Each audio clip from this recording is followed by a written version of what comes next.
Minha esperança, ela vem do céu. Por isso não tema nada, os perigos em minha jornada, pois tenho um Deus que está comigo para me ajudar. Vai me ajudar. Vai me ajudar. Eu tenho um Deus que vai me ajudar. O inimigo quer ver o meu fim, mas se engana, não será assim. Porque as misericórdias de Deus, elas são sobre mim. Há momentos nesta vida que as aflições são fortes demais e parece que não vou suportar. Mas quando isso acontece, se minha força acabar, Jesus aparece e diz: vou te ajudar. Vai me ajudar. Vai me ajudar. Vai me ajudar. Eu tenho um Deus que vai me ajudar. O inimigo quer ver o meu fim, mas se engana, não será assim. Porque as misericórdias de Deus, elas são sobre mim. Vai me ajudar. Segunda, Va- você faz a segunda, né? Você vai me ajudar? Vamos tentar. Faz a segunda. Vai me ajudar. Vai me ajudar. Eu tenho um Deus que vai me ajudar. O inimigo quer ver o meu fim, mas se engana, não será assim. Porque as misericórdias de Deus, elas são sobre mim. Novamente, continua assim. Vai me ajudar. Vai me ajudar. Eu tenho um Deus que vai me ajudar. O inimigo quer ver o meu fim, mas se engana, não será assim. Porque as misericórdias de Deus, elas são sobre mim. Acho que agora a gente pegou, né? Vai o coro de novo. Vai me ajudar. Vai me ajudar. Eu tenho um Deus. Eu tenho um Deus que vai me ajudar. O inimigo quer ver o meu fim, mas se engana, não será assim. Porque as misericórdias de Deus, elas são sobre mim. Eu fiz segunda na minha vida. Bom, hein? Você cantei de primeira. Não ficou muito bom não, mas tá bom. Vamos lá? Ardendo em fogo, minha alma está. Mas agradecer a presença de todos que vieram, os que estão acompanhando também pela internet. Muitos justificaram a ausência, né? A ausência da irmã várias Lúcia, a pessoas, ausência né? da irmã Lídia, Josué e família, estão em viagem. Frank tá com a A gente. irmã Delma, um Minha mãe compromisso. também, irmão Carlos também. Carlos e Esther. É. Hoje é o dia das Pois justificativas. é. Mas essa galera toda vai estar no final do ano lá na chácara. Oh, isso é muito Carlos e bom. para o irmão Luiz, né? Irmão Por Luiz. outro lado, o irmão Jonatas está com a família, com a É, esposa, Jonas, as filhas, né? Prazer em ver Eu você. agradeço a presença. E não poderá estar na vigília, fiquei muito triste. Mas é por um motivo justo, né? Ele vai estar assando uma leitoa lá. Coisa boa. Esse é eu que estou dizendo, viu? Não, tá Ele vai estar recebendo familiares, né? Final de Maravilha, ano. maravilha. Mas vamos estar lá. Caso as coisas mudem daqui para lá, irmão Jonatas, Vamos é lá. muito bem-vindo, viu? No nosso meio. Vai ser maravilhoso. Vamos lá, então, próximo, né? Ardendo em fogo, minha alma está. Esse é bem mais conhecido, né? Mais ritmado. Ardendo em fogo, minha alma está. Ardendo em fogo, minha alma está. Gloriosa chama me limpará. Oh, aleluia, minha alma ardendo está. Ó meu Senhor, quero que ardas em meu ser, e como a sarça quero arder com teu poder. Uma nova vida eu vou ter como sinal, estou ardendo com o fogo celestial. Quero adorar-te e amar-te só a ti, como se adora em espírito e em verdade. Ó Senhor, quero que ardas em meu ser, e como a sarça quero arder com teu poder. Ardendo em fogo, minha alma está. Ardendo em fogo, minha alma está. Gloriosa chama me limpará. Oh, aleluia, minha alma ardendo está. Ardendo em fogo, minha alma está. Ardendo em fogo, minha alma está. Gloriosa chama me limpará. Oh, aleluia, minha alma ardendo está. É muito Eita! bonito, né? Minha alma ardendo está. Vamos para o próximo hino. Vamos para o Jesus em tua presença, reunimos-nos aqui. Irmão Elton, quem pode livrar como Senhor, né? Não, isso. vamos nesse aí mesmo. Vamos cantar isso. Mas e aí, irmão Elton, como que você diz, que você traz para nós aí nessa noite aqui em Brasília, entendendo que o objetivo deste culto, ele é local, mas também ele tem um cunho de evangelização através da internet, né? Então, ele é um culto local e a irmã Maria, irmão André, o Sam, eles que abrem as portas aí de uma forma tão carinhosa, né? A irmã Maria, nessa hora, está trabalhando até e sente muito por não estar aqui agora, mas ela que sempre disse, olha, eu gosto desses cultos, minha casa é abençoada quando vocês estão aí. Então a gente tem essa liberdade. Aí o irmão André, que sempre, com tanto carinho, né, tem nos recebido durante esses quase 2 anos, né? Então, o que você fala, já que nós estamos também aproveitando este momento para transmitir, o canal está aí transmitindo, tem pessoas assistindo, tem pessoas que vão assistir. Então, o que você fala, o que você diz em relação ao momento em que a gente vive hoje?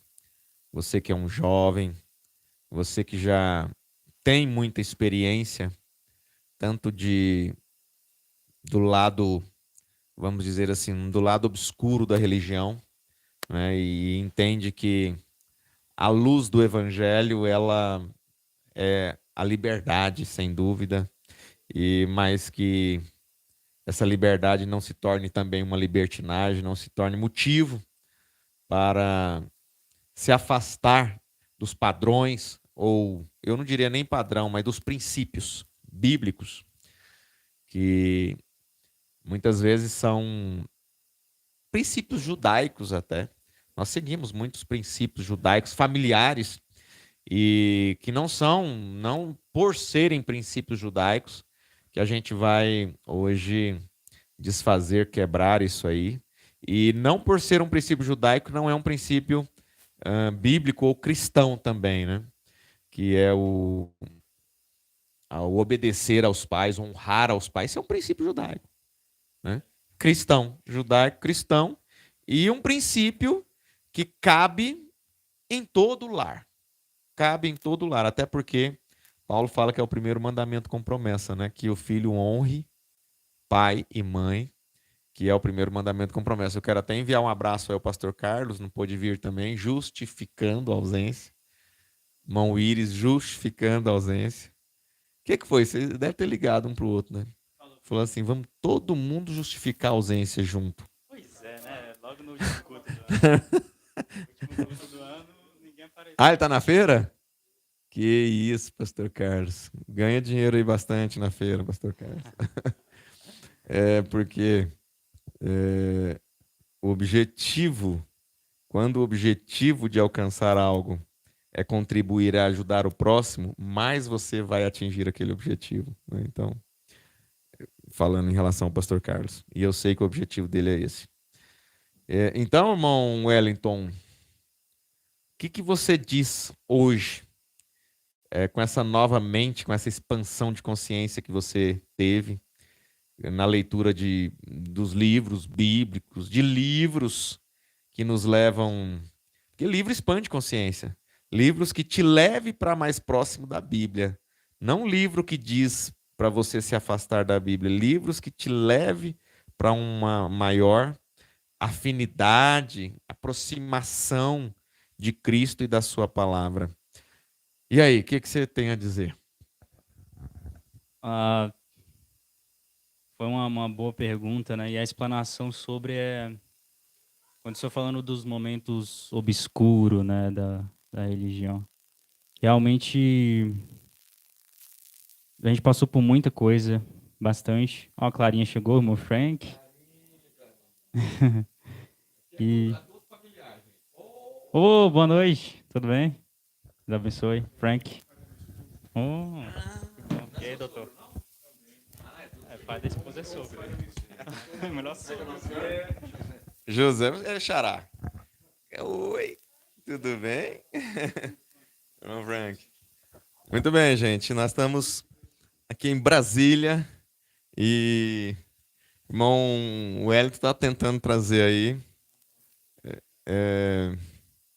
algo, né, que está aí no seu coração. Fala aí. E ó, passando por lá, né, sofremos muitas, depois que vou dizer assim, nos rebelamos, né? Muitas investidas e até mesmo por xingamentos, né? O senhor com certeza passou, talvez até por muito mais. O André está aqui também e pode dizer, mas sabe, eu vejo o agir de Deus assim de uma forma muito inexplicável, eu não consigo explicar, sabe? Porque desde o início a gente sempre foi buscando a verdade, né? Se aproximar mais da verdade. E aí tem aquela questão, se você está num lugar onde você não pode questionar e tudo mais, como você vai saber se aquilo é verdade ou não, se você não pode questionar, né? Então você está naquele lugar ali, é muito difícil você encontrar uma via de escape. Porque na verdade a via de escape é aquela lá, que você conhece, né? Então aconteceu o que aconteceu, fomos insultados, amigos deram as costas, que consideravam amigos, né? Tentamos dar um jeito de começar ali no Gama, aí, né, foi aquela coisa, meu Deus, a gente às vezes se arrependia por coisas que a gente fazia, mas não entendendo às vezes que na verdade era a vontade de Deus, né? Pastor que vinha, aí a gente conversava com ele, o Frank entende o que eu estou falando, e aí depois dava bronca da gente de novo, já saímos de uma bronca, passamos para outra bronca, outra de novo. Então assim, no final eu entendo hoje que na verdade tudo foi Deus direcionando para o caminho verdadeiro, que é unicamente Ele. Irmão Wellington, se você entende que se José tivesse ficado com os filhos ou irmãos dele, você entende que José seria o governador do Egito se ele tivesse ficado junto com seus irmãos, se ele não tivesse sofrido a venda para os como é que é o nome daquele povo que comprou ele? Malequitas não, os midianitas não. Aquele povo que passou lá comprando escravos. Então, o que você fala sobre isso? Se José...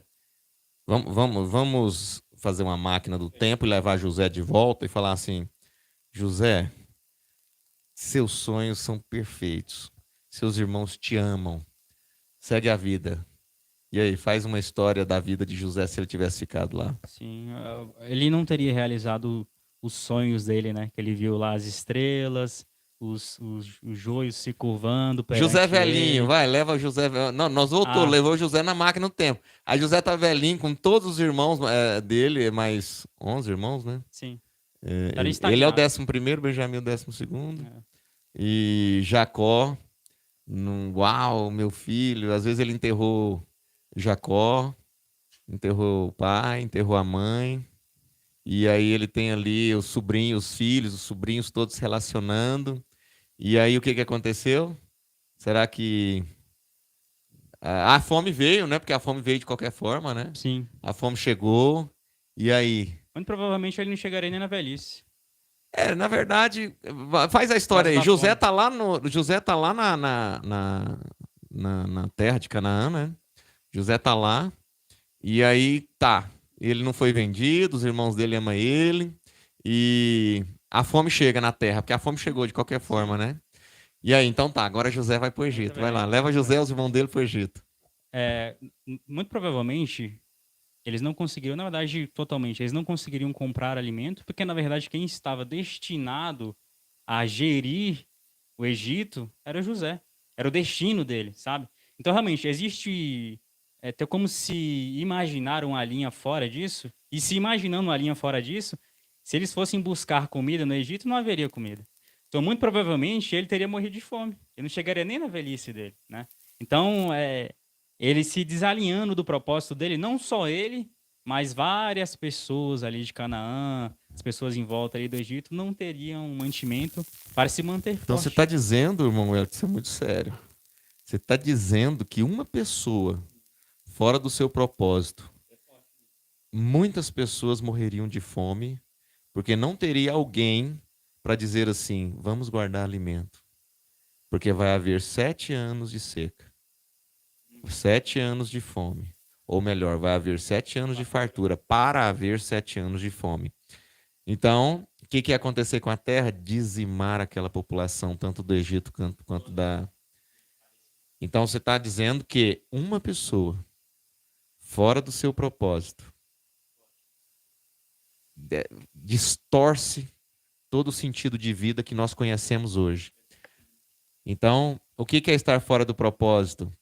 É querer que tudo na vida seja como eu quero que seja. Você acha que José queria ser vendido? Não. Você acha que José queria ficar naquela casa daquela mulher cobiçando ele lá, querendo ele todo o tempo? Então José não queria. Talvez José disse, Senhor, aqueles sonhos que eu sonhei não são verdadeiros. Talvez imaginou, não chegou a cogitar. Sim, ele é um homem. Nós temos que entender que José é homem. Não vamos pensar que José é um... Sim, ele com certeza ele pensou. Com certeza ele pensou. Né? Que ele teria sido abandonado por Deus, né? Depois de ter sido sonhado. Muito provavelmente estava pensando, e agora, né? Os meus irmãos e tudo, e aqueles sonhos. Então, nós vamos, hoje, nós como José, hoje, nós vamos ficar chorando por nossos irmãos terem nos vendido? Não pode. É propósito. É interessante a gente saber que isso é o propósito. E outra, que se nós deixarmos de viver esse propósito, nós podemos mudar todo esse futuro de fome lá na frente. Pessoas podem morrer por nossas causas, por falta de entender um propósito. A gente não pode estar simplesmente olhando para isso. A gente fala disso ainda para que as pessoas que estão lá entendam. Mas se me perguntar, há mágoa ainda aí? Não. Há ódio? Não. Quer dizer, como assim não? Você lembra? Sim, lembro. Perdoar não é esquecer. É o primeiro princípio do perdão. Tem muita gente tendo dificuldade, porque fala que perdoou, mas quando vai deitar, lembra. Mas não lembra com a carga de mágoa, de sentimento. Lembra simplesmente por ser um fato com um impacto emocional muito forte. O impacto emocional muito forte, você vai esquecer? Não. Mas você consegue lembrar sem dor? Sim. Você perdoou. Isso é uma cicatriz, né? Sim. A cicatriz, você olha para ela, você lembra daquele ferimento, do dia, inclusive, mas não dói mais. Então você lembra. Cicatrizou, já não sangra mais, já não causa prejuízo mais para você. Talvez para a pessoa cause, né? Sei lá, sabe? Mas é que você lembra, mas você não sente mais dor, sabe? Então o perdão, ele realmente é isso. Você não se esquece. E, na verdade, nem deve se esquecer. Eu lembro um caso que é muito interessante e importante, é que geralmente o seu propósito tem a ver com o seu bloqueio.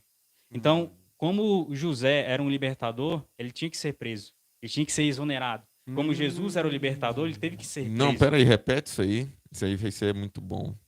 O seu Como José tinha que ser.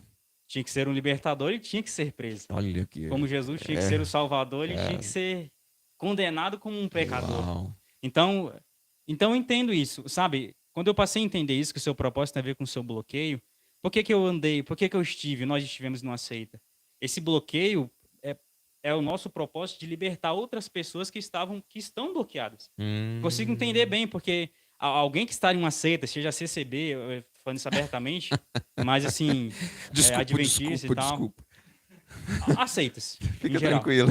É difícil você conseguir sair de uma seita. Qual que é uma característica de uma seita? Tá. Uma delas aí, fala uma aí. A doutrina inquestionável, Doutrina questionável, outra forma de salvação que não seja Jesus Cristo, outra forma de salvação, um você- sistema ditatorial, legalismo.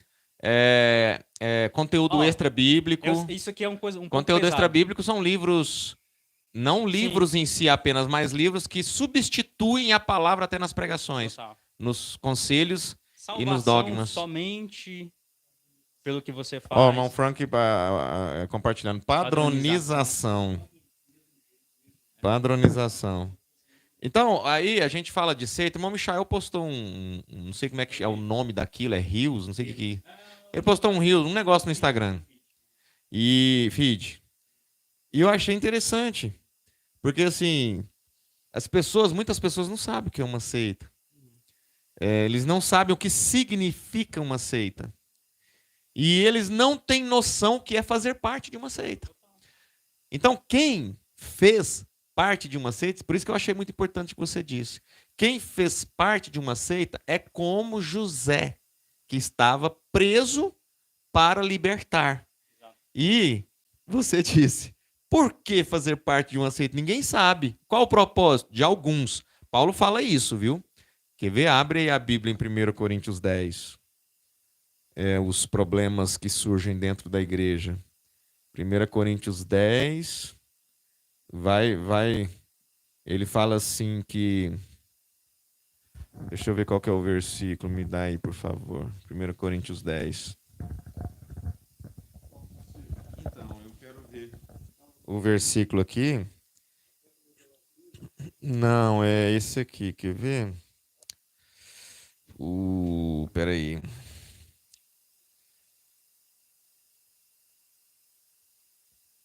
Vocês não podem beber o cálice. Aqui, eu acho que é o 13. Aquele que julga estar firme, cuide-se para não cair. Não sobreveio a vocês tentação que não fosse comum aos homens. E Deus é fiel. Ele não permitirá que vocês sejam tentados além do que podem suportar. Mas quando forem tentados, ele mesmo lhe providenciará um escape, mas ainda não é aqui, para que o possam suportar. Estou falando da pessoa sensata, julguem vocês mesmos que estou dizendo, não é verdade que o cálice considere um povo. Espera aí, gente.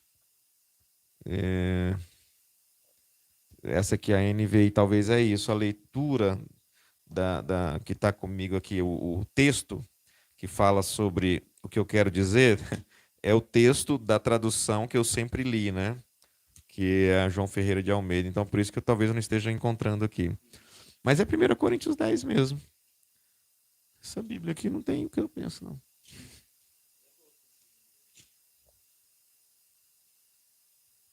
Ou eu estou confundindo? Peraí. Não, não é 1 Coríntios 10, não. Eu que estou confundindo. Peraí. Peraí que eu vou encontrar. É 11, por isso que eu não achei. 1 Coríntios 11, 18. É por isso que eu não encontrei. Antes de tudo, ouço que quando vos ajuntais na igreja, há entre vós dissensões, e em parte o creio. E importa que haja entre vós heresias, para que os que são sinceros se manifestem entre vós. 1 Coríntios 11, 19. Importa que haja entre vós heresias. O que é heresia? É um texto fora do contexto. É uma doutrina fora do contexto cristão, né? Porque assim, a gente pode falar de qualquer religião. Existe a heresia dentro do islamismo, existe a heresia dentro do judaísmo, existe a heresia dentro do cristianismo. Então, a heresia que Paulo está falando é a heresia que está dentro do cristianismo. Então, o que é heresia dentro do cristianismo? É quando há uma distorção do texto bíblico para benefício do autor que está trazendo a interpretação bíblica. Então, o que Paulo fala? É bom ter heresia. É bom. É bom que aconteça palavras ou interpretações esdrúxulas dentro dos locais do cristianismo, das igrejas. Para quê, Paulo? Para os sinceros espirrarem. O que ele está dizendo aqui? Até importa que haja entre vós heresias. Para quê? Para que os que são sinceros se manifestem entre vós. Quem são aqueles que estão vendo a heresia e não se manifesta? Não sinceros. Quem são aqueles que promovem a heresia? São os lobos cruéis e vorazes, promotores de heresias. Quem são aqueles que ouvem as heresias e não compreendem que é uma heresia? São aqueles que a Bíblia diz que, ali em Oséias, o meu povo se perdeu por falta do conhecimento. Então tem aqueles que veem a heresia, mas permanecem porque vai ser muito doloroso desprender de lá. E tem aqueles que vê a heresia, não suporta a heresia, manifesta-se entre o povo e não permanece lá. Então, você observa o tanto de classe de gente que se envolve dentro de uma situação como essa. Então, gente, você disse, como é que é a frase aí? O seu propósito tem a ver com o seu bloqueio. O seu propósito tem a ver com o seu bloqueio. Se você vive num meio que você entende que há heresias, que usam textos fora do contexto. Textos fora do contexto. O que é isso? É dizer que Malaquias 4, versículos 5 e 6, faz parte de uma profecia futura, onde um homem, na unção de João Batista, de Elias, seja lá quem for, apresentará a volta de Jesus Cristo. É como se Deus repetisse um dilúvio, né? Deus destruiu a terra com um dilúvio. Prepare. O que eles fizeram? Prepararam uma torre, né? Para que a Torre de Babel? Você sabe para quê?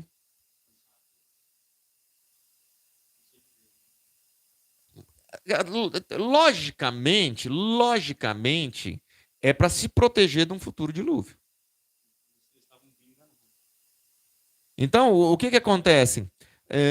Talvez ficaram esperando muitos anos, irmão André, para atravessar o mar de novo. Deus não é assim, entende? Atravessou o mar, ele vai fazer isso de novo. Atravessou o Jordão, tudo bem. Ele destruiu o mundo através das águas. Ele não fez mais isso. Então, aí as pessoas pensam assim, João Batista veio e preparou o caminho para quem? Para o Messias. João Batista veio e preparou o caminho para o Messias. E aí então, a lenda, né? Agora uma lenda de que precisa de alguém para preparar o caminho para a segunda vinda do Messias, né? Sendo que esse caminho já está pavimentado. Aqui, o pavimento. Aí vem Lucas 16, né? Alcançado por força, né? O reino de Deus. Passou a ser implementado agora o quê? O reino de Deus. Onde quem quer alcançar a ele, qualquer um pode alcançar. Seja judeu, seja muçulmano que se converta, seja eu, seja você, seja qualquer um da terra, pode se converter e entregar a sua vida a Ele. E É que mais de simples. propósito? Você estava indo bem aí no propósito. Sobre Propósito de vida. Exatamente. E aí, quando você se encaixa nesse. Eu estava conversando com o André, né, sobre esses padrões que existem, né, cosmicamente. Eu estava falando, inclusive, sobre o livro de João, que ele escrevia dessa forma mais cósmica, né? A luz do mundo, sempre trazia essa forma mais astronômica, né? Deus, Jesus como Deus mesmo, como grandioso. E você vê que tudo tem um padrão. O sol, ele nasce, a lua se põe.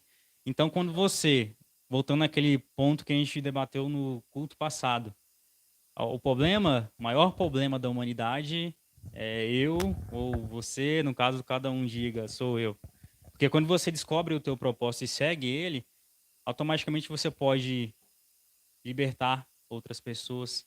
Com o quê? Se lembrando, realmente, não é porque nós odiamos as pessoas que estão na heresia. Nós não odiamos ninguém. Mas a prática da heresia, ela é totalmente abominável. A prática do legalismo é você fazer as pessoas aceitarem ou entenderem que é o que elas fazem que vão salvar elas. Mas não tudo bem, tem as boas obras e tudo, mas é o que ele fez, sabe? É como se um fogo da consumação estivesse vindo.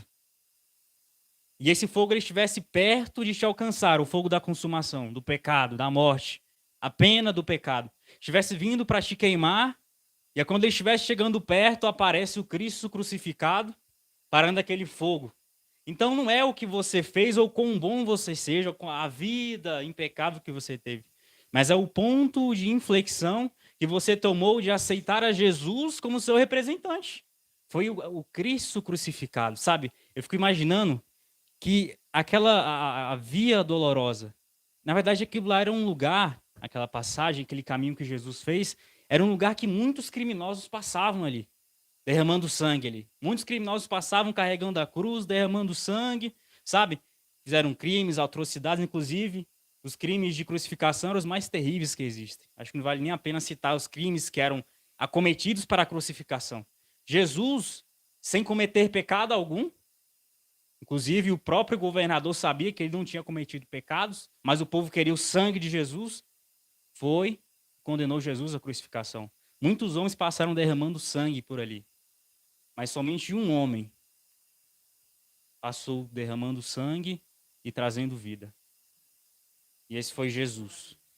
Sabe? É por isso que quando Paulo foi preso com Silas, depois de ele ter corrigido aquele homem que usava aquela mulher, que tinha o dom de adivinhação, e Paulo, ele chegou ali e viu que aquilo estava errado, porque ele usava aquela mulher para ganhar dinheiro em cima dela, sabe? Usava o dom como uma forma, sabe, pejorativa, baixa. A mulher adivinhava e ele ganhava dinheiro. E aí Paulo viu aquilo e falou, não, você não vai fazer isso não, com os dons de Deus você não vai fazer. Ele foi, corrigiu aquele homem, logo chegou o sacerdócio da cidade, pegaram e prenderam Paulo e Silas. Paulo, gente, era um homem que tinha os maiores prazeres da vida. Ele aprendia com Gamaliel, tinha todo o conforto, luxo, frutas, tâmaras à vontade para ele. Matava em nome de Deus, claro, pervertido. Mas essa era a vida de Paulo, cheia de luxo e tudo. Um dia Paulo encontrou com aquele homem o qual Estevão tinha morrido também, apedrejado. Quando Estevão estava sendo apedrejado, Paulo estava olhando ali. Ele deve ter imaginado, alguma coisa deve ter acontecido para esse homem entregar a sua vida por um homem, Jesus. Sabe, eles acreditavam que os discípulos tinham levado o corpo de Jesus. Até hoje, os judeus acreditam, claro, alguns, que o corpo de Jesus foi roubado pelos discípulos. Sabe por quê? Eu fui estudar um pouco sobre isso. Sabe, quando os guardas viram o anjo descer, quebrar aquela pedra, e lá de dentro saiu o Cristo crucificado. O homem que disse que ressuscitaria no terceiro dia, realmente ressuscitou. Aqueles guardas viram Jesus saindo dali de dentro, e eles foram correndo ali para os fariseus, que é uma seita religiosa também, sempre aceitas, e eles falaram, olha, Jesus ressuscitou mesmo. Aquele homem que disse que ia ressuscitar, que era o rei dos judeus, ele ressuscitou e ele está vivo. Então aqueles homens ficaram desesperados. Logo eles tiveram uma ideia. Olha, nós vamos pagar a vocês. Que peso. Você imagina a pessoa se vender, irmão Wellington? Você imagina você. Você faz Pelo parte de uma Cristo seita. crucificado. Você vê a pessoa ressuscitar e você fala assim, não, você me paga que eu me calo. Isso é muito pesado. Você acha que isso não acontece hoje? Me dá um cargo que eu me calo. Me dá um prestígio que eu fico. Na verdade, não é. As palavras não são essa. Os comportamentos Sim, demonstram tem pessoas isso. que não saem porque recebem cestas básicas. Meu Gente, o Deus. Deus que ressuscitou, o Deus que vive hoje, ele é capaz de te dar o sustento para a tua vida. Se você está com medo de sair dessa seita por causa de alimentação, será que Deus é tão fraco assim que não consegue sustentar você e sua família, te fazer próspero? Meu Sabe? Deus. Depois que eu saí de lá, Às vezes fala mal dos guardas que. Lê a Bíblia e fica assim, mas esses guardas, olha, eles se venderam. Às vezes a pessoa se está se vendendo por um prato de lentilha. Se vendendo por uma cesta. exato. Tá, não é que eu estou dizendo que uma cesta é pouco para alguém que está precisando. Para alguém que está precisando é muito. Mas Deus Mas, meu pode. Deus. Quer dizer, aí é o evangelho do pagar para ser crente? Ó, eu te pago e você vai na igreja. Sabe, eu quero algo em troca. O que Paulo recebeu em troca ao pregar o evangelho? Hã? Paulo recebeu celas frias, chicotadas, açoites, tinha que dormir com restos mortais de outros presos. Por quê? Porque ele cometeu um crime? Porque ele matou alguém? Não, porque ele aceitou o Cristo crucificado e pregava o Cristo crucificado. Esse foi a recompensa de Paulo aqui na terra. Mas ele vai e cita, sabe, essas leves tribulações, tinha que ser preso, dormir numa cela fria ao lado de restos mortais de outros mortos. Ele considerava leves tribulações. Sabe por quê? Porque ele sabia que isso tudo carregava um peso de glória, um peso eterno de glória. Então, não é o tempo que você padece aqui. Você tem que entender que a tua recompensa é do outro lado. Mas Deus é tão bom que ele também te recompensa aqui. Sabe, Jó que falou, né? Ainda em minha carne eu verei a Deus. Isso Então, aí que você está dizendo da recompensa aqui, Lucas, Mateus fala que se deixar pai, mãe. Gente, quando eu falo deixar pai e mãe, não é desprezar, não é desonrar, não, viu? Tem gente que pensa que é desonrar, larga pra lá. Não. Honrar, respeitar é uma coisa, mas quem não deixar pai, mãe, bens. E aí a lista continua. Por amor de mim, não é digno de mim. Mas quem deixar, receberá 100 vezes tanto. Aonde? aqui. Nessa vida. E a vida eterna. Ah, então tá. Aqui, Que loucura é essa? O que é isso? É o que a Bíblia diz. E se eu creio na Bíblia, eu creio nela como ela é. Então, a gente está falando de propósito. Olha o propósito da vida de Paulo. Qual foi o propósito da vida de Cristo? É uma pergunta simples. Qual foi o propósito da vida de Cristo em 3 palavras, irmão Frank? Qual foi? 3 palavras. Ou 3 ou 4 palavras. Só para ver o tanto que é simples trazer o propósito da vida de Cristo. Qual foi o propósito? Você consegue em 3 palavras? Sim, o exemplo, para mim, o exemplo é um dos principais.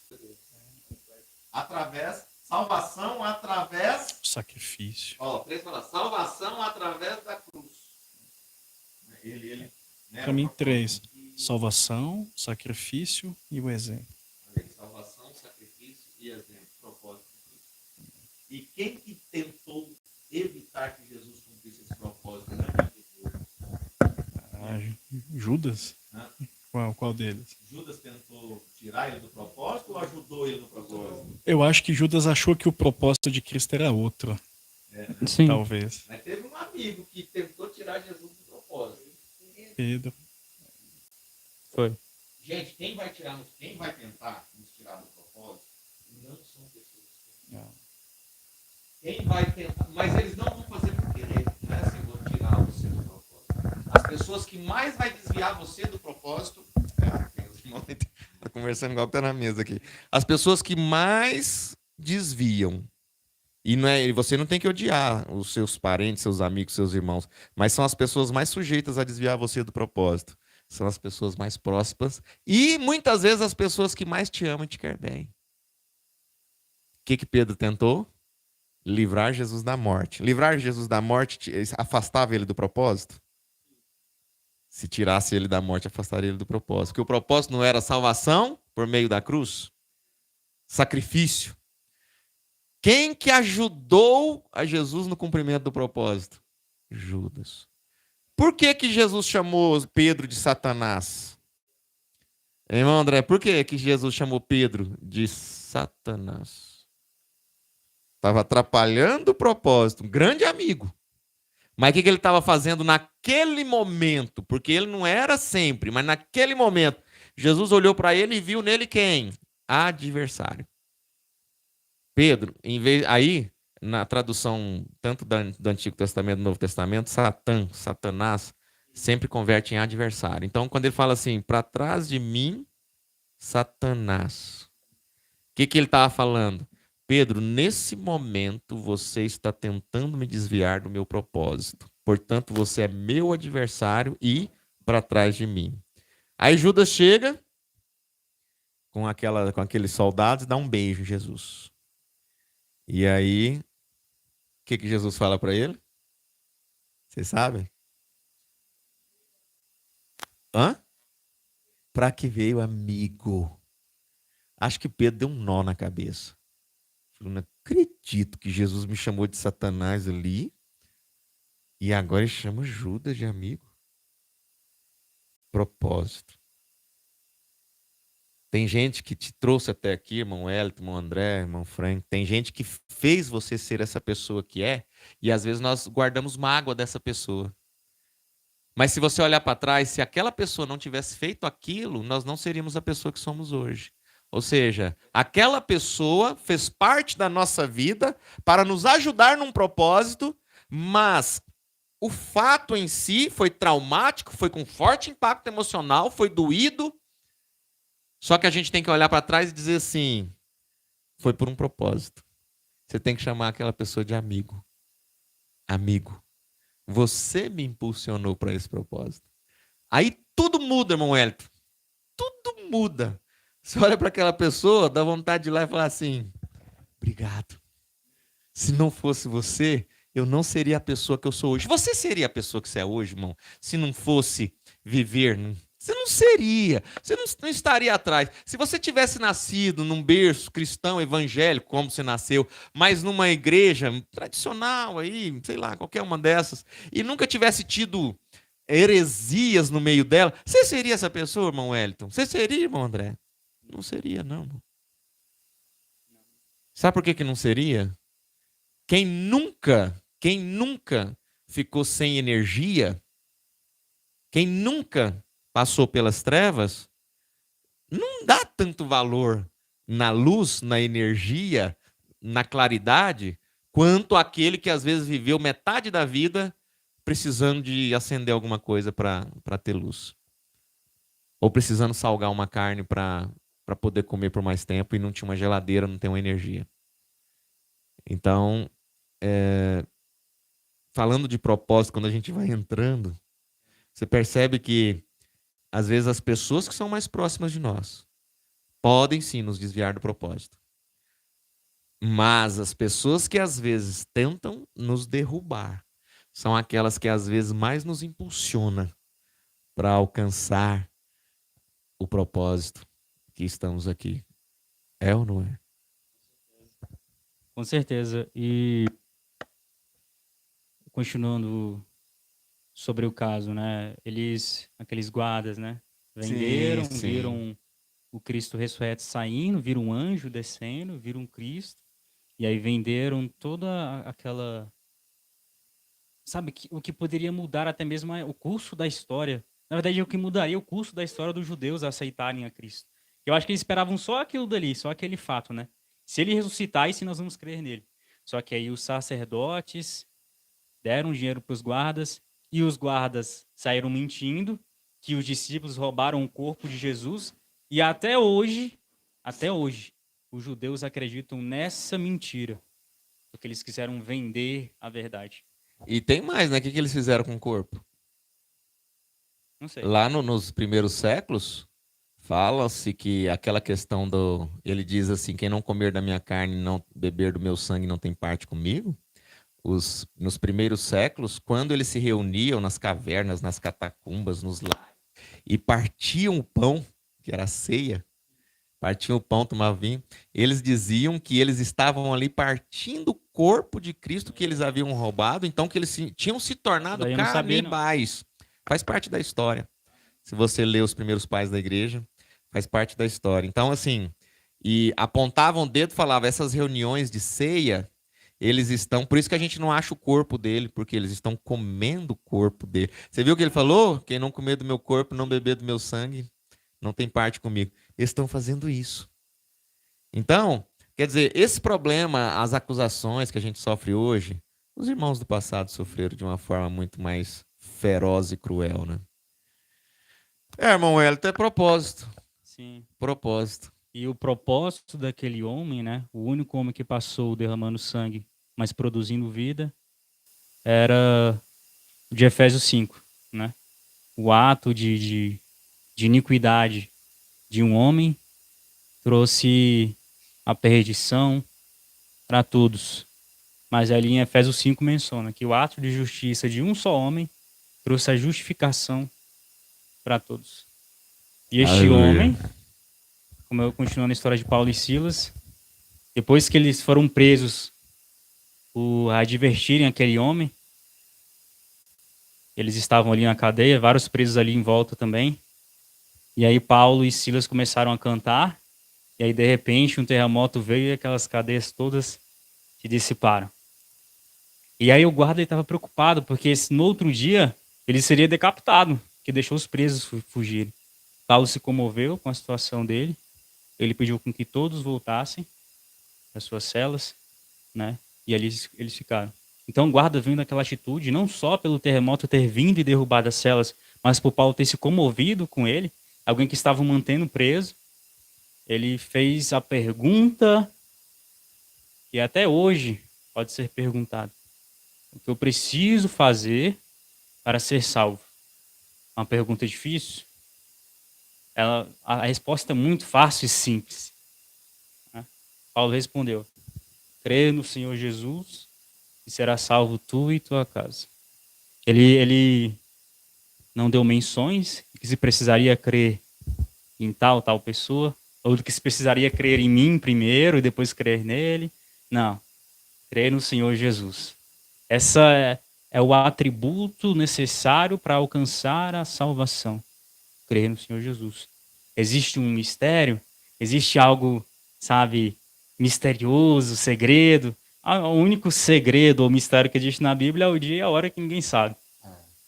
O resto, tudo está explicado, explícito. Não existe segredo para eleição ou salvação, né, irmão? Colossenses 1:27. Qual é o grande mistério? É. Que antes estava oculto, mas não está mais. Cristo em vós, esperança da glória. Aleluia. Amém. Glória a Deus. Vamos louvar, né? Vamos louvar. Então foi um pouquinho sobre propósito, sobre esse grande Salvador. E olha só, caminhou na Bíblia toda, foi parar lá. Começou com José, foi parar lá nas cadeias com Paulo, hein? Que coisa, que maravilha. Como é bom caminhar pela Bíblia, né? E então vamos lá. Quem pode livrar como o Senhor? Vamos lá então. Quem pode livrar como o Senhor?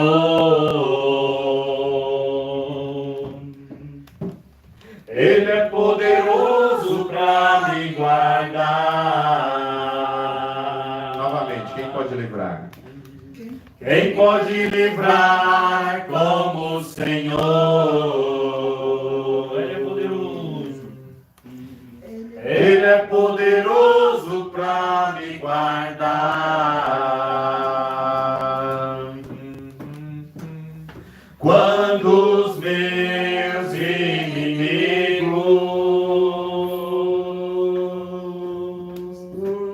se levantaram contra mim,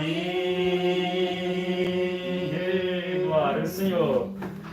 O Senhor estendeu sua mão para mim e deu a vitória. O Senhor estendeu sua mão para mim e me deu a vitória.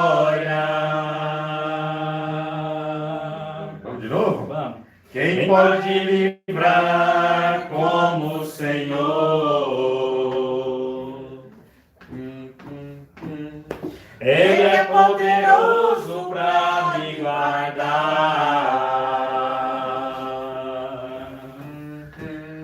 Quando os meus inimigos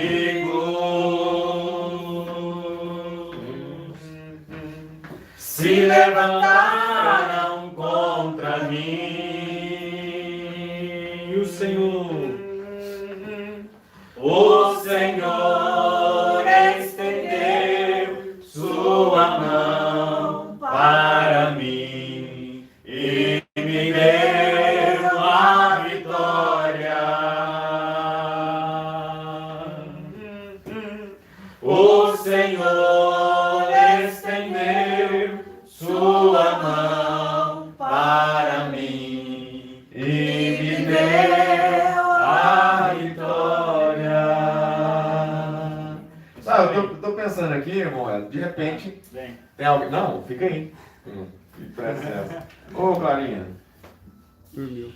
Não, que duro, não vai. Isso aí, tá sempre acordado. Qual que é o louvor? Qual que é o louvor, Clarinha? Aquele? Não, tá dormindo, não. Quer cantar? Ah, não, hoje ela veio... ela tá super bem-humorada. Né? Ela, em toda educação, ela disse, não quero. Tá certo. Alguém entendeu questão de propósito aí, gente? Ou quer falar alguma coisa? Porque é um culto participativo. O seu José, questão do propósito de vida é muito importante. Nós compreendemos que fazemos parte de um propósito. O propósito é a verdade. Né? Sabe, irmão José, que os gregos, antes de Jesus, os filósofos gregos que andaram aí nessa terra, uma das coisas que eles mais procuraram, buscaram compreender e achar era a verdade. A verdade, não só a palavra em si, mas o significado dessa palavra, o sentido que ela tem, foi aquilo que mais os gregos, porque os gregos, Jesus disse que os gregos buscavam sabedoria. Os judeus buscavam sinais. Os judeus ficavam assim, qual que é o sinal? Qual que é o sinal? Qual que é o sinal? E os gregos, qual que é a verdade? Qual que é a verdade? Onde está a verdade? O que é a verdade? Por que 2 mais 2 é 4? Por que essa palavra é escrita assim e não assim? Por que o alfabeto é assim e o outro assim? Por que um nasce alto, outro nasce baixo? Por que um se torna... Enfim, onde está a verdade? Aí Jesus disse, os gregos buscam sabedoria, os judeus buscam sinal. Aí Jesus falou, o sinal que eu vou dar é o sinal de Jonas. Aí o que ele estava dizendo lá? Jonas ficou 3 dias e noites no ventre da baleia, e assim o Filho do Homem ficará 3 dias e noites no seio da terra, e então ressuscitará. Isso tudo é muito estranho, irmão Franco, para aquele momento. Eles olhavam para Jesus e pensavam assim, o que esse homem está falando? Os judeus estão pedindo sinal, os gregos sabedoria. E ele vem e fala que o único sinal que ele vai deixar é o sinal de Jonas. Então, o que mais os gregos buscaram? Sabedoria, e dentro dessa sabedoria, a verdade. E só que não é o que eles buscaram, não. Até hoje se procura pela verdade. Até hoje, irmão Frank. Onde está a verdade? O que é a verdade? Aí Jesus vem e diz assim, eu sou caminho, a verdade, é a vida.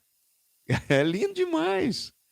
Eu sou o caminho, a verdade e a vida. Os gregos procurando a verdade, os judeus procurando o sinal. E ele disse, aqui está, vem por esse caminho, eu sou o que vocês tanto procuraram.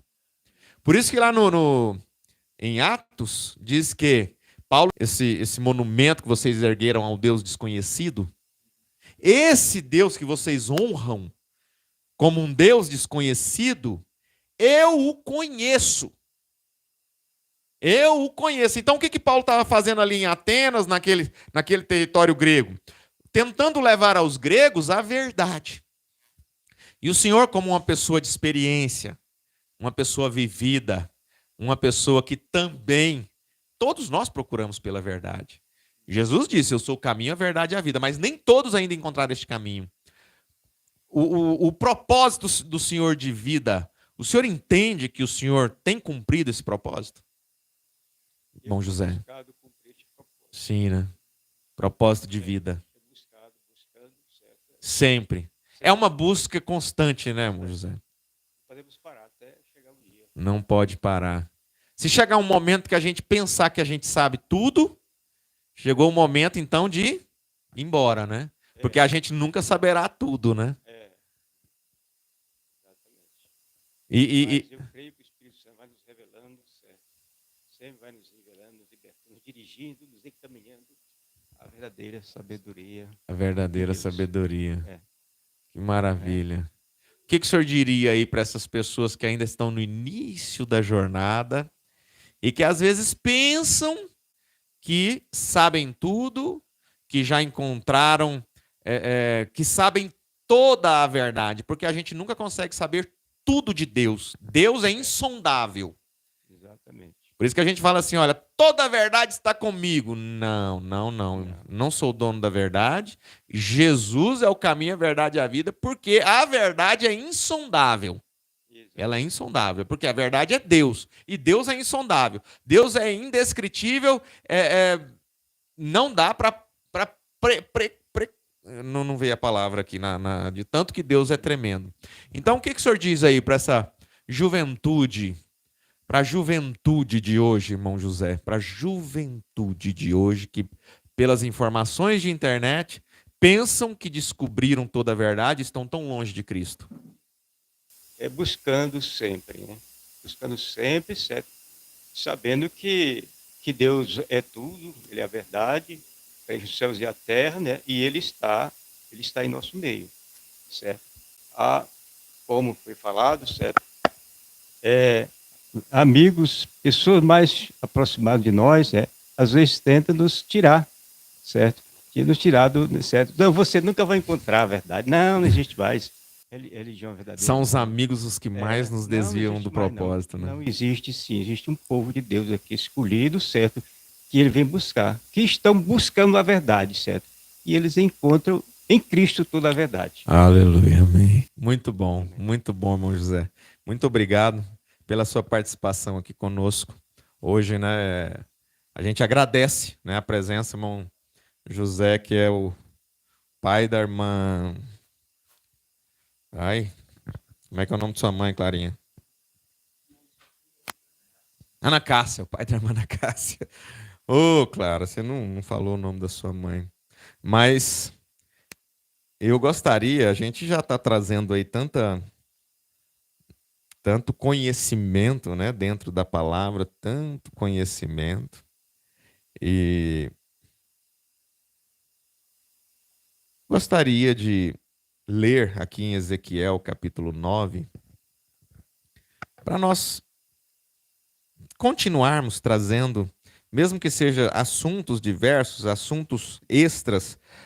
Às vezes a gente entra aí no assunto de propósito do nada, né? A gente entra por entender que José teve um propósito de vida, e se ele tivesse esperneado, e se ele tivesse discutido com Deus, o propósito de vida dele não seria cumprido. Se Pedro tivesse feito o que ele gostaria de fazer, o propósito de vida de Jesus não teria sido cumprido. Se Jesus tivesse dado ouvidos, irmãos, para o diabo, lá no monte chamado tentação, né? Quando ele foi levado ao monte, sendo tentado pelo diabo.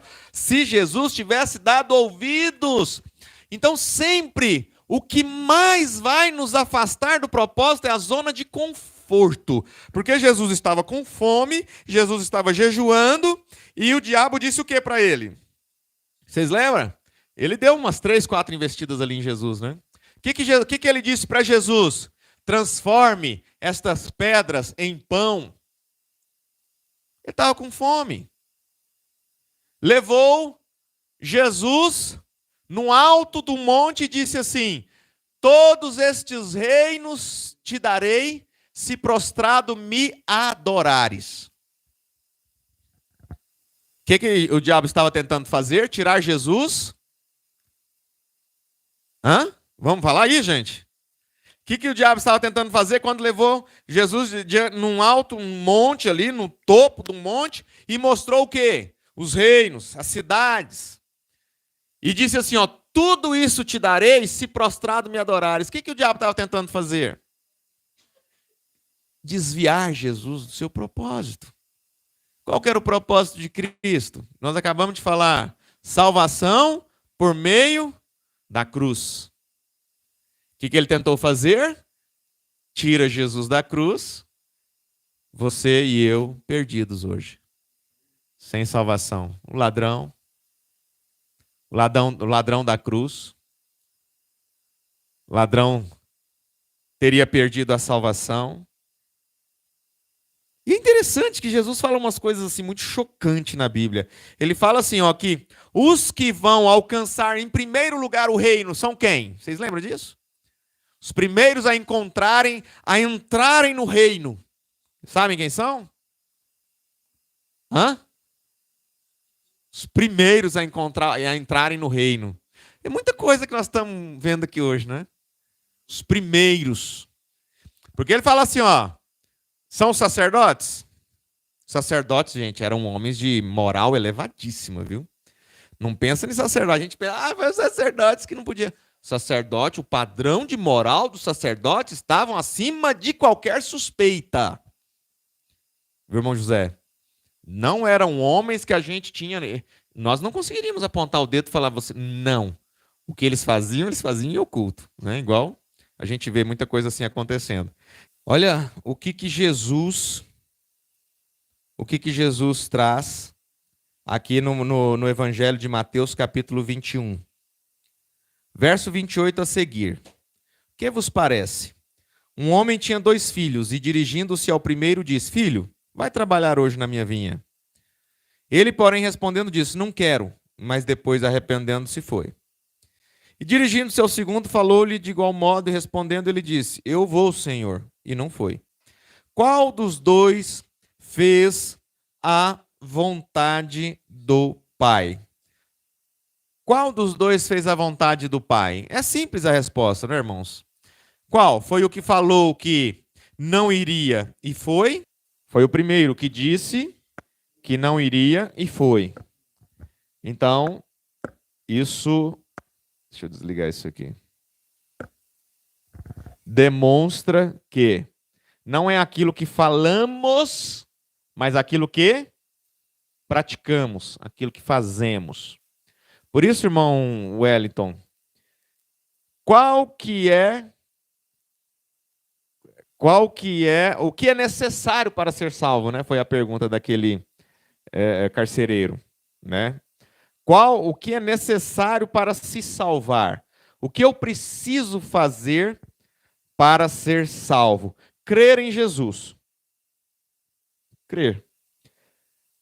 Eu creio, eu estou falando que creio. Aqui, o que Jesus está mostrando? Que aquele que disse que não ia e foi, e aquele que disse que iria e não foi, ele pergunta, qual deles fez a vontade do Pai? Quem faz a vontade do Pai? Aquele que vive falando que crê em Jesus, ou aquele que realmente obedecem? Aqueles que obedecem os mandamentos de Cristo. Quem é que realmente está fazendo a vontade do Pai? Porque às vezes você vai encontrar com pessoas que estão louvando, estão cantando. Você vai entrar num lugar e você vai ver pessoas louvando, cantando hinos. E você vai perceber que ali tem pessoas que realmente são salvas. E você vai perceber que tem pessoas ali que não são salvas. Porque quem são salvos são aqueles que fazem a vontade do Pai. E o primeiro que disse não vou, mas foi, é aquele que fez a vontade do Pai. Em verdade vos digo que os publicanos, as meretrizes, entram adiante de vós no reino de Deus. Porque João veio a vós no caminho da justiça e não o crestes, mas os publicanos e as meretrizes o creram. Por que Jesus misturou essas histórias? Porque os publicanos, as meretrizes, os cobradores de impostos, prostitutas, ladrões, eles estavam em busca do Messias. E quando João Batista veio, eles compreenderam que o Messias havia chegado e que, portanto, eles precisavam cumprir a vontade do Pai. Então, quando a gente disser que é um cristão, que façamos jus a isso. Não vamos fazer que somos cristãos, conforme esse filho disse. Eu vou, pai. E não foi. Eu sou cristão, mas no primeiro momento em que é colocado à prova, em teste, nega ser um cristão através de ações, palavras, pensamentos. Então, ser cristão não é falar que é. Cuidar da vinha não é falar que vai. Ser cristão é cumprir os mandamentos divinos. Ser cristão é cumprir as ordenanças divinas. Ser cristão é ser como Cristo. Ser cristão é amar a Deus acima de todas as coisas e ao próximo como a si mesmo. A partir do momento que eu apenas julgo as pessoas, que eu aponto o dedo às pessoas, a partir do momento que eu apenas olho para as pessoas e julgo pela aparência, eu não estou tendo um comportamento de cristão. Porque desde o Antigo Testamento, como que Deus escolhe as pessoas? Como Deus vê as pessoas? Lá no livro de Samuel diz. Quando Samuel foi ungir Davi rei, Davi ficou empolgado com os filhos de Jessé.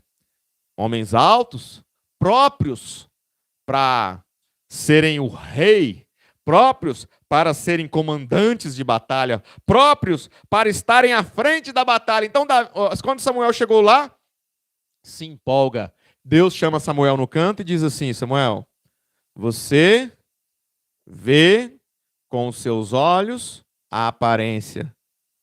Eu não olho para a aparência, mas para o coração.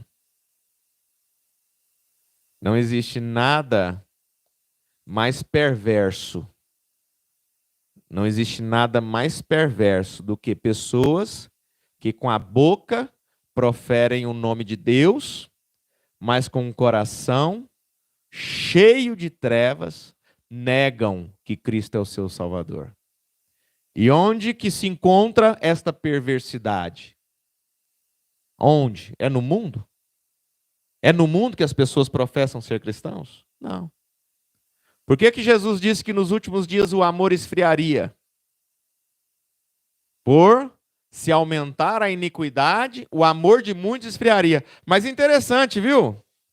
Frank, vem aqui, por favor. André, isso aqui é interessante. Não, um não pode vir, porque senão queima lá, né?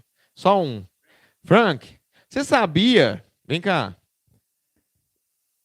Ah, ele tá. Você sabia, vem cá. Você sabia que quando Jesus disse assim, que por se aumentar a iniquidade, o amor de muitos se esfriaria. Esse termo amor, em muitos momentos, você que é um poliglota, no grego ele é phileo, em muitos momentos. Você sabe o que é o amor phileo? Amor, cadê? Ih, está sem microfone, né? Não, tem aqui, ó. Parece que está acabando. Fala aí. O amor carnal, né? Deixa eu ver. Ó, tá ouvindo? Não, pô, fala mais alto. Carnal. Não, não tá, deixa eu ver. A, ou, A. É porque tá baixo aqui? Vamos ver aqui o que tá acontecendo. Aí fala nesse aqui. É, o amor O amor de humano. fraterno, Humano. né? Então, fraterno. É. Amor fraterno. Tem o Eros, que é o E- amor... Isso entre marido e mulher é um amor romântico, amor passional. Oh, rapaz, gostei de ver. O que mais? Quais outros amores que tem? o ágape. Isso no grego. Então existe o amor filial, que é o amor entre amigos, É fraterno. fraterno, né? Um amor aqui no meio dos irmãos. O amor, qual que é o outro? O Eros, né? Que amor é esse? Amor entre homem e mulher. Entre um casal, né? É a paixão, é a atração. Então, quando a Bíblia fala de amor, ele pode estar falando de amor filial, amor eros, e o outro amor é o amor qual? Ágape. Amor ágape. Eu sabia que você sabia disso. Agora, nessa passagem que Jesus fala que por se multiplicar a iniquidade, o amor de muitos se esfriará. Que amor que você acha que é esse? Pode errar, não tem nada não. Erro, não tem nada não errar. Você falou para mim que existem 3. Quando se fala do grego, ou seja, a Bíblia foi escrita em grego também, né? Principalmente o Novo Testamento, porque o Antigo não, foi hebraico e aramaico. Mas já que o Novo Testamento foi no grego, então, quando a gente lê amor, a gente tem que entender de que amor está falando, né? O que você acha que Jesus está falando deste amor? Por se multiplicar a iniquidade, o amor de muitos se esfriará. Que amor é esse? Você pensa, não precisa estar certo. Eu acredito que o amor ágape é somente o que Deus tem com nós, né? Eu acho que o amor filho se esfriaria e o amor eros também. Mas principalmente o filho, né? Que é a fraternidade, né? Amar menos ao seu próximo, querê-lo menos, né? Eu acho que é mais o filho. Amor? Quem acha? Mas eu também acho que o eros também tem uma interferência. Amor, filho e O eros. eros, é. E aí, irmão? Só que você sabe que nos escritos eles nunca usam 2, né? Ou eles usam eros, a não ser que eles falam o amor e o amor. Aí a tradução tinha que colocar uma nota de rodapé, né? Porque para nós, tanto ágape como eros como filial, para nós em português tudo isso é amor. Amor. E aí, o que vocês acham, gente? Que amor é esse que Jesus está falando que se esfriará nos últimos dias? Hã? Amor filial. Filial, amor filial. Ágape, Jonatas. Ágape. Ágape. O que significa o amor ágape? O amor divino para conosco, né? É possível nós termos o amor ágape? Não, somente Deus. Eu acredito que esse amor provém somente dele, né? O amor que Deus tem sobre as suas criaturas, que está acima de todos os amores. Eu acho que esse amor é o amor que nós não temos, é só que Deus tem conosco. Você consegue. Deixa eu falar aqui, eu posso falar sem o microfone, eu estou falando por causa da internet. Você consegue fazer algo, pensa aí no seu coração. Você consegue fazer, fecha os olhos. Espera aí, rapidinho. Você consegue fazer algo por alguém não esperando algo em troca? Consegue fazer ou já fez? Se eu vou fazer isso aqui por você, vou te dar, não espero nada em troca. Sim. Já fez? Sim. Tem condição de continuar fazendo? Sim. O amor filial é aquele que faz, mas ele tem um sentimento de que, cara, eu fiz por você. Olha o que você está fazendo comigo. O amor ágape, ele dá sem esperar algo em troca. Esse é realmente o amor. Então, às vezes você pensa assim, nós não temos o amor ágape. Você tem o amor ágape, o amor de Deus. Quem são os únicos que podem ter o amor ágape? Os filhos de Deus. Para quem que Jesus está falando? Aqui no grego é ágape. Não é o filho nem o eros que vai se acabar nestas circunstâncias, porque também vai junto. Mas aquele que perseverar até o fim será salvo. Mas por se multiplicar a iniquidade, o ágape. Quem tem ágape? Quem? Quem, gente? Os filhos de Deus. Então, para quem ele está falando aqui? É para o mundo? Ah, é um assassino. Ah, tá vendo? Ele matou lá no mundo. Tá vendo lá aquela... De quem que ele está falando, gente? Das pessoas que se dizem filhos e filhas de Deus. Que tem amor ágape, que dá sem esperar em troca. Por que Jesus é amor? Principalmente ágape. Por que Jesus é amor? Por que ele é ágape? Porque ele deu a sua vida por você antes de você nascer. Antes de eu nascer. Ou seja... Ele não esperou assim, deixa eu ver o Frank. Nossa, o Frank não merece. Peraí, não dá, né, Frank? Ô, Frank, Pera aí, não vou morrer pra você não? Olha o que você está fazendo, cara. Ele não esperou, não. Antes de você nascer, fazer bem ou mal, eu também, todos nós, o que ele fez? Abriu os braços. Falou, vem, meu filho. Jesus, mas você nem esperou para ver se eu ia dar uma boa pessoa? Não. Eu morri por toda a humanidade. E por se multiplicar a iniquidade, o amor de muitos se esfriaria. Onde que está acontecendo isso? Dentro dos locais onde se prega a palavra. Por que que tanta gente, irmão, está tentando dispersar as pessoas de um convívio, de uma igreja? Por quê? Dispersar apenas, fazer assim, ó, sai daí, não faz isso não, isso não é assim, o que é isso? Só dispersar, ele não está chamando você para um convívio agradável. Que a igreja é você. Isso aí ficou tão fraco para mim. Igreja não sou eu. Eu faço parte de um corpo que forma a igreja. Então eu sou um membro. Se você deixa-se amputar desse corpo e fica sozinho, você está amputado. Um membro amputado sobrevive quanto tempo, irmão? Poucas horas. Um membro amputado sobrevive poucas horas. E uma pessoa que se desprende daquilo que ela cria ser. Porque, veja bem, tem lugares que realmente não tem nada de Cristo.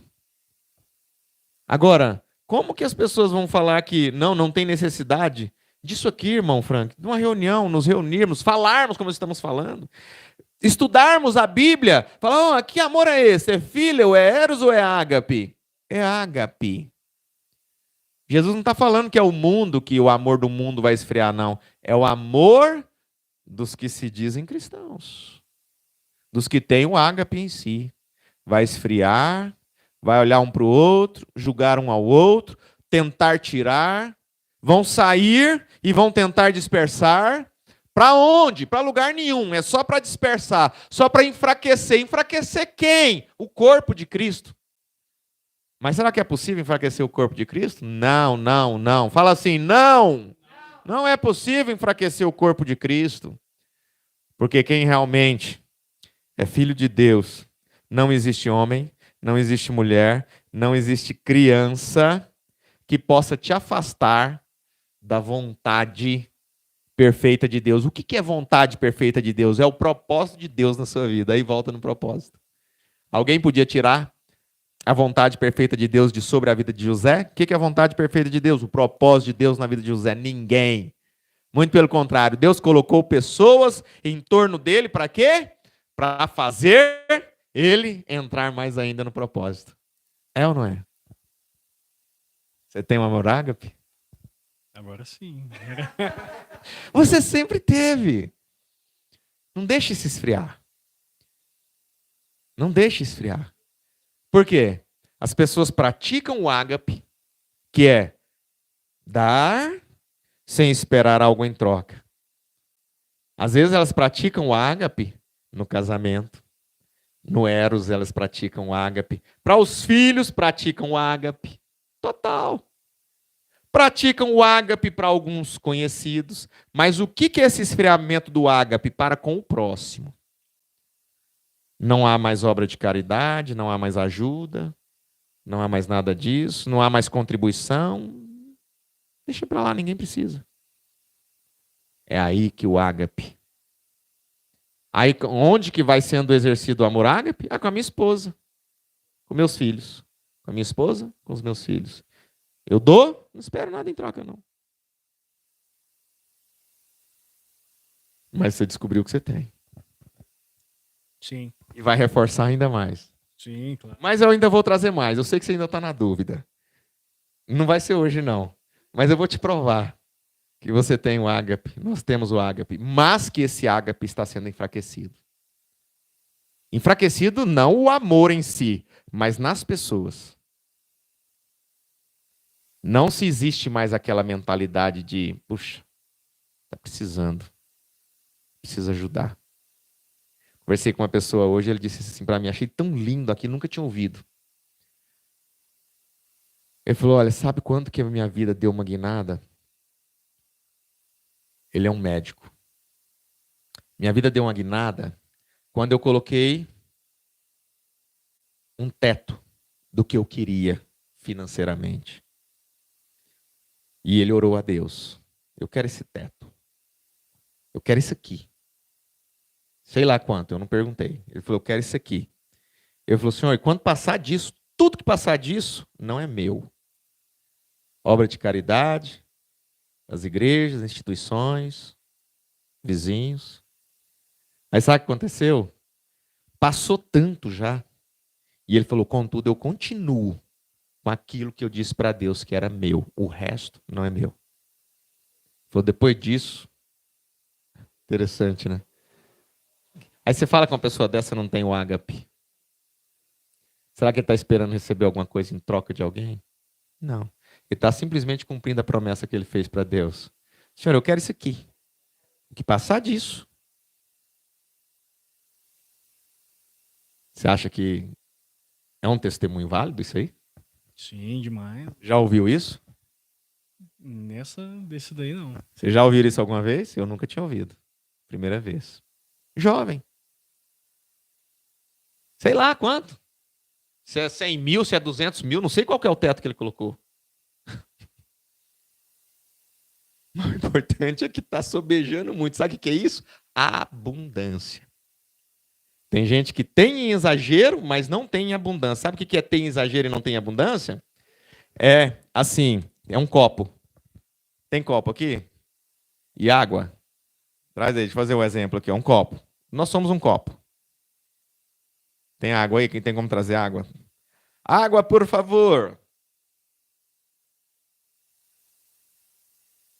Vou fazer um exemplo aqui. O que é ter muito e não ter em abundância? E tem gente que não tem muito, mas tem em abundância. Você acredita nisso? Acredito. Entende até, né? Cadê? É uma água aí que nós vamos terminar, gente. Porque tá cheirando aqui essa festa do ágape aqui depois. Então, aí, só que eu precisava... tá bom, não precisa. Eu ia enchendo ele. Olha só. Aqui sou eu, é você, somos nós, o copo. E a gente vai conquistando na vida. Conquistando, conquistando, conquistando. E esse limite às bordas é o quanto eu preciso. É o que eu preciso, é até as bordas. Mas é o que acontece? A água vai derramando, né? Deus vai abençoando, vai aumentando. Quando chega no limite, o que eu faço? Se eu tenho uma crença de nunca ter em abundância, o que eu faço? Não, eu começo a subir as bordas do copo. Eu falo assim, eu vou aumentar meu copo. Então, o que eu faço? Eu aumento as bordas, né? Aí o que eu faço? Opa, vem mais. Aí quando chega nas bordas aqui, o que eu faço? Eu não tenho abundância. O que eu faço? Subo mais as bordas. Eu represo mais. Eu represo. Aí um dia essa represa, ela estoura. Aí por isso que você vê, puxa vida, perdeu tudo. Por quê? Sabe que lá em Israel tem o mar da Galileia e o mar Morto. Conhece isso lá? Mar da Galileia mais ao norte e o mar Morto mais ao sul. O mar da Galileia recebe as águas das colinas ali e o mar da Galileia, do mesmo tanto que recebe, desce pelo rio Jordão até o mar Morto. Então há vida abundante no mar da Galileia. Ele está sempre cheio, mas tudo que sobeja, tudo que abunda, desce para o mar Morto. E como que é o mar Morto? Cheio de uma salinidade muito intensa. Né? Existe vida? Não. O mar Morto doa? Quem conhece a história do mar Morto? O mar Morto, a água do mar Morto chega lá e fica. Ela é represada. Toda vida que chega através do mar da Galileia no mar Morto morre. E assim é a vida nossa. Se nós somos isso, um copo, o que é ter em abundância? É quando começar a derramar, deixa derramar. O que derramar não é seu. O que derramar é do outro. O que derramar é do próximo. O que derramar é de quem está precisando. Não vamos represar mais. Ah, mas eu quero fazer uma represa, eu quero represar mais, porque eu quero que essa abundância seja maior. Se chegar lá, hora da abundância, e você não cumpre isso, é a hora que a represa estoura. Então, ouvindo isso, refleti.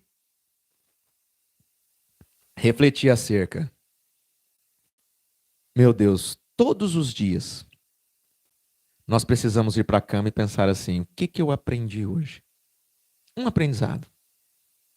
Todos os dias, um aprendizado. Todos os dias, um aprendizado. Vai para a cama hoje, você vai falar assim: qual foi o aprendizado de hoje? Se amanhã você chegar assim: eu não aprendi nada, tá errado. Tá errado. Anota lá. Pode anotar, pega um papel. Eu faço isso. Quais foram os meus ganhos hoje? Quais foram os aprendizados? E o meu motivo de gratidão? A vida é outra.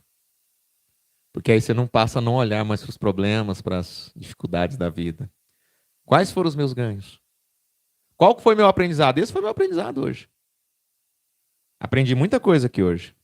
Mas meu maior aprendizado foi: não represe muito. Não represe muito. Existem pessoas que têm muito, mas não são abundantes. Abundar é derramar pelas bordas. E tem gente que tem pouco, o copo é pequenininho, vive com muito pouco, mas está sempre abundante. A água está caindo ali, ó, e está derramando, derramando, derramando. Entende o que é abundância, o que é prosperidade? As pessoas confundem muito o que é prosperidade, o que é abundância. Acho que abundância é ter muito. A abundância não é ter muito, a abundância é deixar sobejar. É aquilo que sobeja com aquilo que vivemos. Quais foram os ganhos? Muitos. Fala um. Aprendi que eu tenho um amor ágape Oh, parabéns. e aprender sobre o conceito de deixar transbordar. Aprendizado. Prosperar até conseguir transbordar. E deixar transbordar. Motivo de gratidão hoje. Um motivo de gratidão. Tá aqui hoje. Uau, viu que maravilha? Tanto que é fácil. Pô, faz uma planilha. Você gosta de planilha? Ó, ganhos, aprendizado, gratidão. Dia, que dia é hoje? 9/12. Anota essas 3 coisas. Amanhã, mais 3. Se você anotar isso durante 30 dias, quando você voltar lendo isso, você imagina você ler 30 motivos de gratidão, se você vai reclamar da vida? Porque ali você vai agradecer por tanta coisa. Vai ter um dia que você vai agradecer pela energia da casa. Vai ter um dia que você vai agradecer pela água do chuveiro. E aí não tem fim, não. Quem vai fazer isso aí, gente? Ganhos, aprendizado, gratidão. Faça isso. Anota. A vida é outra. Faz uma oração e vamos encerrar, irmão Frank. Senhor Deus, eterno Pai, Senhor, graças te damos, ó Senhor, por podermos, ó Pai, ter essa abundância, ó Pai, de conhecimento. Graças te damos, ó Senhor, por sempre recebermos, ó Pai, o melhor para as nossas almas. Abençoe, Senhor, aqueles que estão ouvindo hoje, ó Pai, e que eles possam colocar em prática e não viver apenas como um espectador daquilo que eles veem. Mas ajuda-nos, Senhor, a colocar em prática tudo aquilo que nós ouvimos e recebemos. A dar valor, Senhor, a tudo aquilo que o Senhor nos dá. A dar valor na abundância, Senhor, que o Senhor coloca diariamente em nossas vidas e que muitas vezes não prestamos atenção, ó Pai, no ouro e na riqueza que o Senhor tem nos dado. Em nome de Jesus Cristo, eu peço que o Senhor vá a cada irmão que está assistindo nessa noite e que visite-os, ó Pai, e ajude-os, ó Senhor, a dar valor à sua palavra, a dar valor a toda a palavra que ouvimos aqui.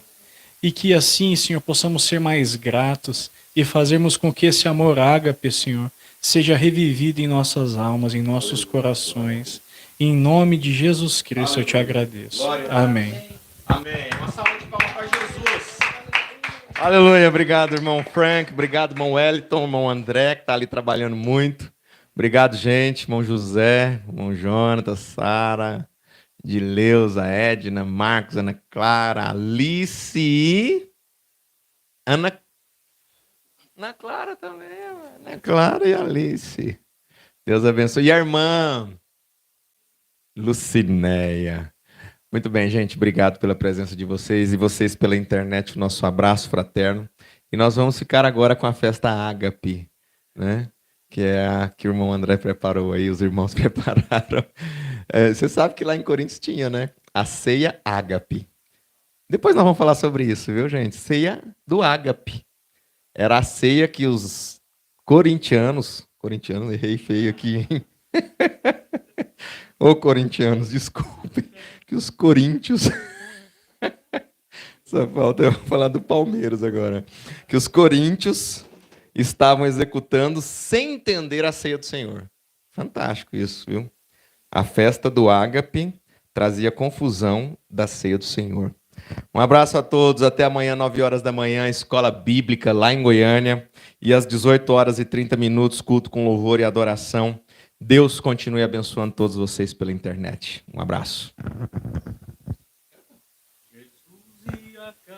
Caminhando, descendo para Jerusalém, com ele iam seus discípulos e os fariseus também. Os discípulos se alegravam, cantavam e davam louvores, dizendo: bendito é o Rei, e vem em nome do Senhor.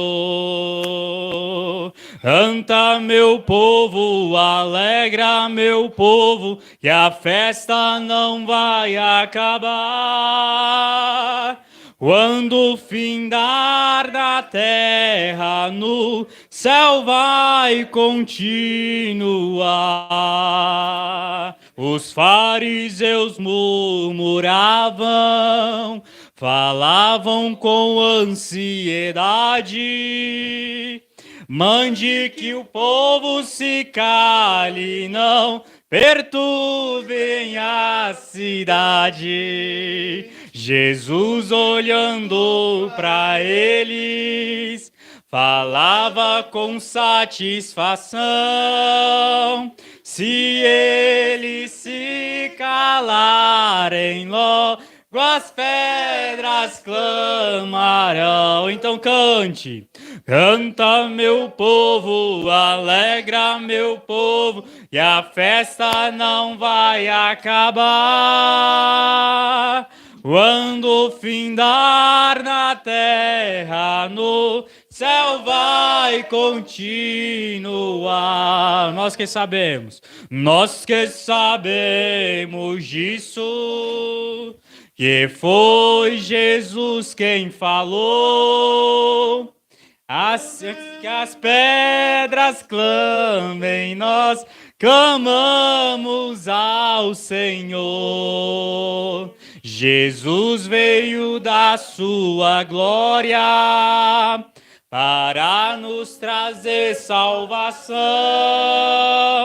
Não há ninguém que tire o gozo do meu coração. Canta, meu povo, alegra, meu povo, que a festa não vai acabar.